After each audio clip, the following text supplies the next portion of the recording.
Welcome to the kingdom. I'm Chris, and this is Good Enough Gaming.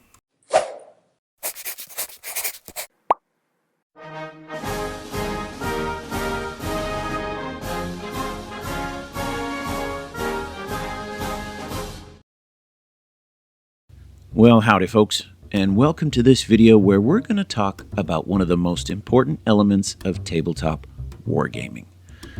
This is the thing that I think really separates a tabletop wargame from a board game. It's not the miniatures, it's the terrain. And in some ways, it's just as important as the minis that the players bring to the table. Terrain, I think, can make or break a gaming experience, both in terms of aesthetics and in terms of gameplay. And it can often separate a casual or narrative game from a competitive one. And even though it's super important to wargaming, it's also one of the elements that I think many players try to avoid or don't spend as much time on as, say, collecting and building their models. So let's take a closer look at this essential, yet kind of off-putting element of tabletop wargaming. Now, the idea for this video actually came from an email I got that I imagine many of you guys got too. Matthew from Mini Wargaming sent out an email about his concern that the biggest problem with Warhammer 40k, at least in the current edition, was in relation to terrain. Now, Mini Wargaming is in the middle of the launch of their Ruins of Perdition campaign.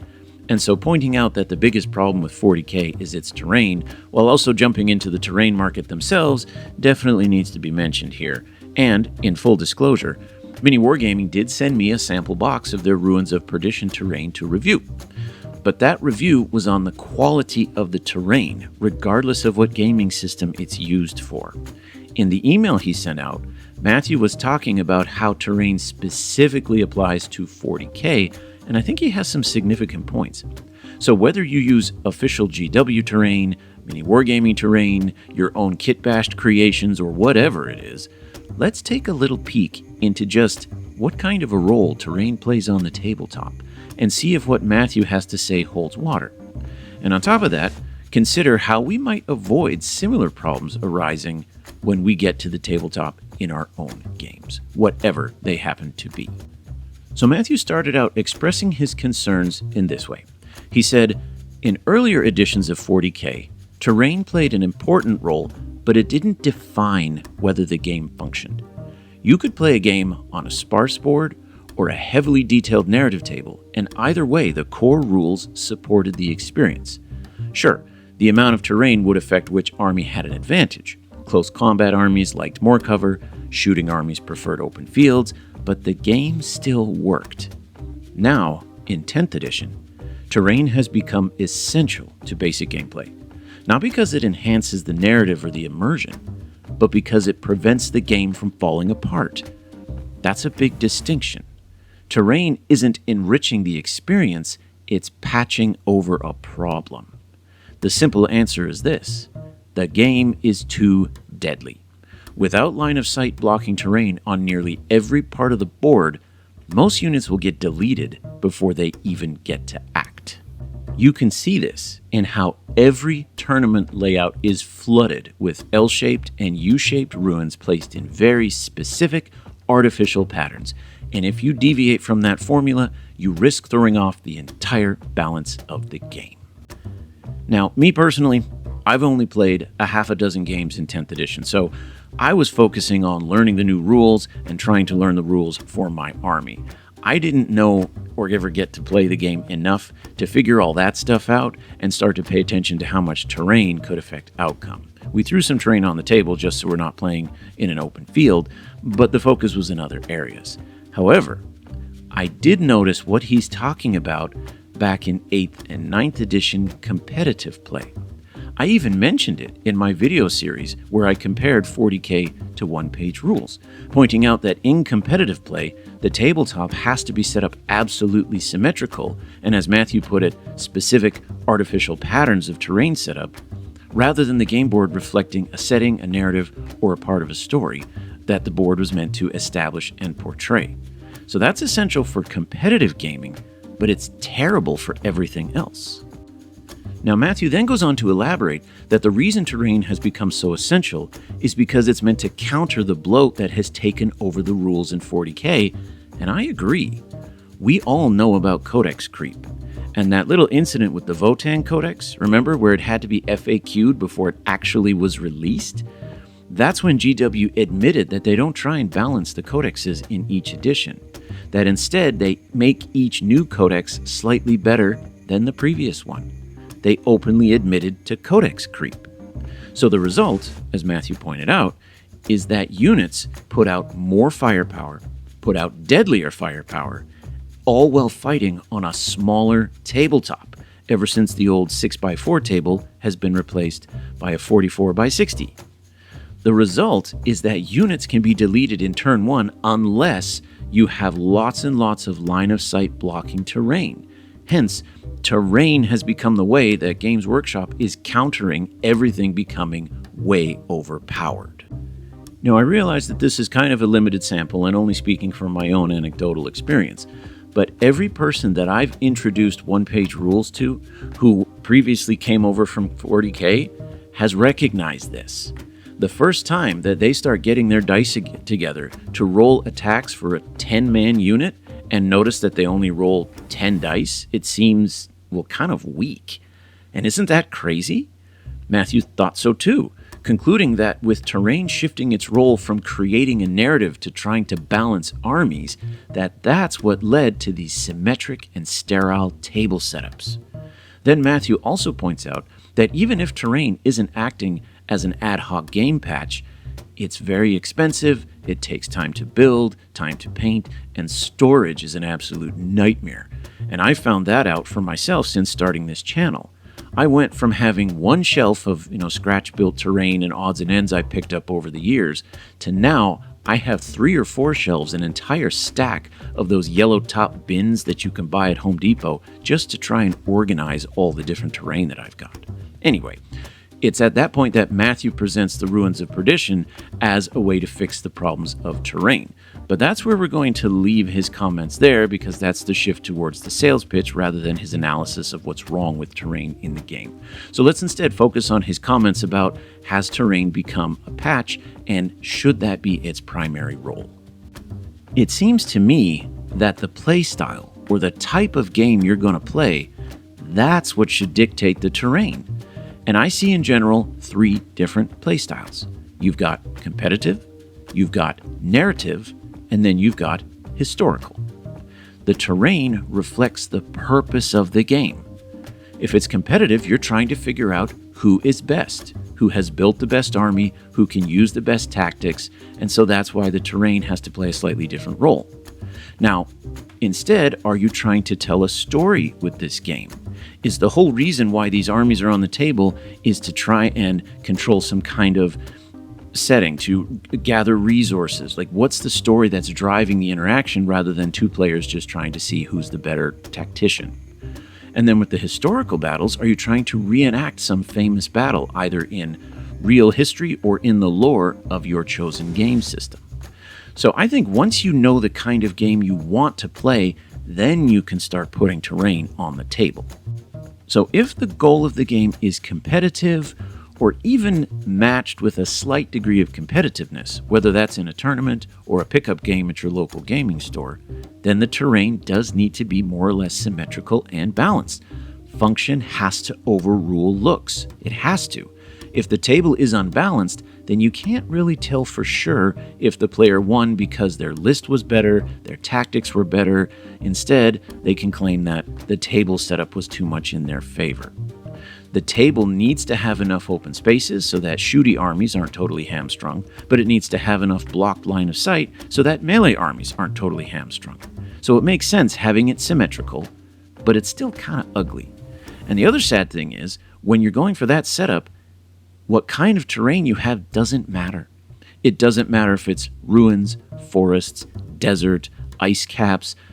That's just the skin for the table setup. It almost comes to be like playing a game of chess and changing the color of the squares on the board. What color they are really doesn't matter. It's just the look that you're adding on top of the essential structure. Now, on the other side, you've got the narrative games where the focus is storytelling or scenario or setting. And often the terrain is going to be lopsided, and frequently it's going to be lopsided on purpose. If you're doing a siege battle, one army's going to get a castle with walls, the other's going to be a wide open plain. If you're doing an ambush scenario, one army is probably going to be starting in cover or behind line of sight, whereas the other one's going to be out in the open. And even if you're not doing a narratively lopsided battle like a siege or an ambush, I still don't think the table needs to be symmetrical. Board setup will be directed not by balance and function, but by what the narrative calls for. So are you fighting a retreat through a ruined city? Is this a search and destroy mission through the swamps of an alien planet? Is it a fight for control of a refinery on a volcanic moon that's highly unstable? Or is it taking place in the wastelands surrounding a vampire lord's castle? Once you know the story you're telling, that's when you can start setting up the board. And you're going to look at it almost like building the set for a movie or a stage play. You're going to ask yourself what looks best, what adds character, what kind of terrain would a setting like this have? If it's the wasteland surrounding a vampire lord's castle, you're going to have lots and lots of swamp, but maybe not a whole lot of line of sight blocking terrain. Or maybe just the opposite. You're going to be in a castle in the middle of a dense forest where nothing's within line of sight, but there's not going to be big pits of swamps and pools and ponds and things like that. The story will determine the terrain. And even if that leads to an unbalanced board, that doesn't necessarily mean everything's going to be over on turn one. This is where randomly determining deployment maps, rolling to choose deployment zones, that's where those game features start coming into play. Then, on top of that, mission objectives can further negate or enhance the asymmetry of the board. And you can, on top of that, add additional narrative rules that can either help or hurt what already exists in terms of terrain. So, for example, anyone who's old enough to have remembered playing 7th edition Warhammer 40k, do you remember the night fighting rule? It gave everyone a penalty to shooting attacks in the first turn of the game. A player could have a shooting intense army and get great terrain that gives them the high ground and clear line of sight, but if you rolled up for night fighting, your opponent was going to get one little chance during that first turn to get some extra maneuvering in and then start turn 2 in a more advantageous position.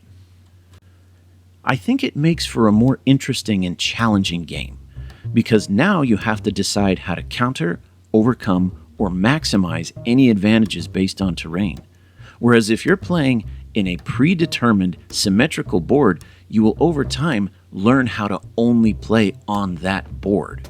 You'll know that the distance between X piece of terrain and Y piece of terrain is so many inches, and that your models can move so many inches, and you'll start to not just list tailor to the other player, but you'll list tailor to the board, rather than trying to build an army that has all-around function and purpose, and then working with the terrain that's already been set up. I mean, if you look at least in world history, some of the greatest generals in our history, from Alexander the Great to Napoleon, gained their reputations because they won against asymmetric battles. And of course, we absolutely have to remember that despite any attempts at making things symmetrical with terrain setup, this is a dice game. And if the dice gods don't like you, there is nothing you can do with the terrain to try and balance that out. You could have every advantage with deployment, mission, terrain, and line of sight, and your dice can still stick you in the garbage. So now let's talk about the last kind of terrain setup, what I call the historical battle. And as I said earlier, when I say historical, I don't just mean in Earth's history. What I mean is a battle that took place within an established lore. The battle was already fought, it's already been decided, it's been recorded either in a novel, in a history book, or in a lore book. So the Battle of Helm's Deep, I would rank as a historical battle right alongside with the Battle of Gaugamela. In these games, the terrain, as well as the armies, are already dictated. So if you're going to be playing in the Hail Caesar game system and refighting the Battle of Thermopylae, your table is going to have a narrow choke point between the mountains and the sea with a small pathway through the mountains. Anything beyond that, and you're not playing the Battle of Thermopylae. If you're playing the Siege of Dien Bien Phu, you're going to have a fortress surrounded by mountains and jungle. And if you're playing in the Horus Heresy and you're reenacting the Dropsite Massacre, you're going to have one army that's totally exposed and completely surrounded by the other.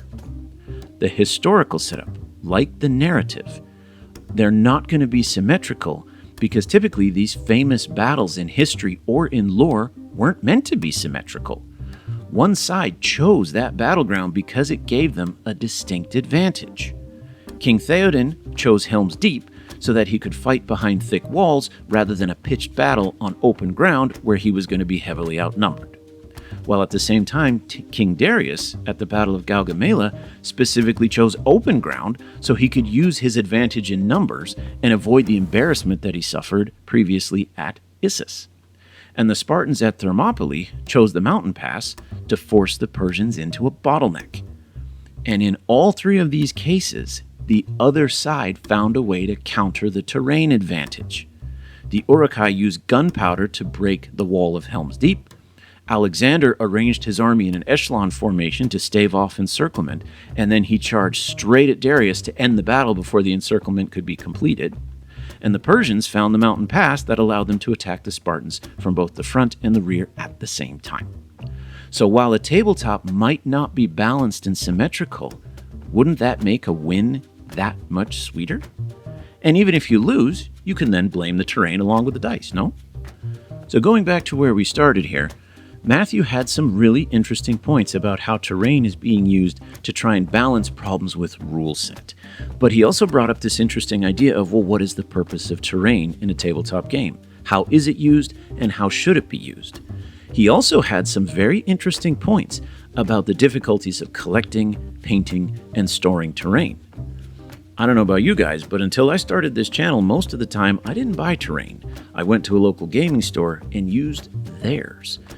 I'm sure some of you have great terrain collections, but most of you don't want to spend that much money on terrain pieces that you're probably not going to use unless you have a group that comes to your house regularly to play games. So I think while he had great ideas that we should explore later about building, painting, storing, and collecting terrain, I think that's for a different video. So for right now, let's stick to the function side of it. So let me know what you think. How do you set up your terrain? Do you follow some kind of pattern or guideline? Or do you just toss stuff on the board and get right to the dice rolling? Let me know down in the comments below, and I'll see you on the next one. Until then, keep your dice on the table.